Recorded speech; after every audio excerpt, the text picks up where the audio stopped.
घटोत्कच और कामकंठिका से जन्मा बर्बरीक जन्म से ही अद्भुत शक्तियों का धनी था। जैसे ही उसका जन्म हुआ, उसका शरीर तेजी से बढ़ने लगा और वह कुछ ही क्षणों में एक बलशाली युवक बन गया। बड़ा होकर बर्बरीक ने घोर तपस्या करी और शिवजी को प्रसन्न किया।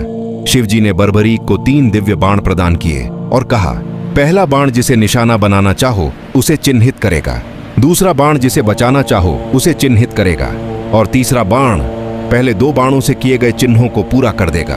यह वरदान देकर शिवजी अंतर्ध्यान हो गए। बर्बरीक ने सारी बात अपनी माता को बताई। माता ने उससे एक वचन मांगा कि वह हमेशा युद्ध में जो भी पक्ष कमजोर और हारता हुआ दिखाई दे उसी के साथ युद्ध करेगा। बर्बरीक अपनी माता को वचन देता है। जब कुरुक्षेत्र में कौरव और पांडव युद्ध के लिए एकत्रित हुए, तब बर्बरीक पांडवों का पक्ष कमजोर होने के कारण उनका साथ देने का निश्चित करता है। तभी श्री कृष्ण उससे कहते हैं कि तुमने अपनी माता को वचन दिया है, जिसके कारण तुम सिर्फ हारने वाले पक्ष के साथ युद्ध करोगे। बर्बरीक कहता है, इसी कारण मैं पहले पांडवों का साथ दूंगा और जब कौरव हारने लगेंगे तब मैं उनके पक्ष में जाऊंगा।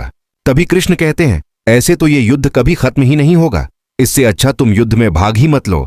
बर्बरीक अपनी जिद पर अड़े रहे और अपने 3 बाणों से युद्ध को अब भी खत्म करने लगे। तभी श्री कृष्ण ने सुदर्शन चक्र से बर्बरीक का शीश धड़ से अलग कर दिया। श्री कृष्ण बर्बरीक को वरदान देते हैं कि तुम इसी अवस्था में सारा महाभारत का युद्ध देखोगे। तुम्हारा यह बलिदान व्यर्थ नहीं जाएगा। तुम सारे विश्व में खाटू श्याम के नाम से जाने जाओगे और भक्त बड़ी श्रद्धा से तुम्हारे दर्शन के लिए आएंगे। ऐसे ही इतिहास से जुड़ी कहानी जानने के लिए चैनल को सब्सक्राइब और बेल आइकॉन को दबाएं। साथ में लाइक और शेयर कर देना।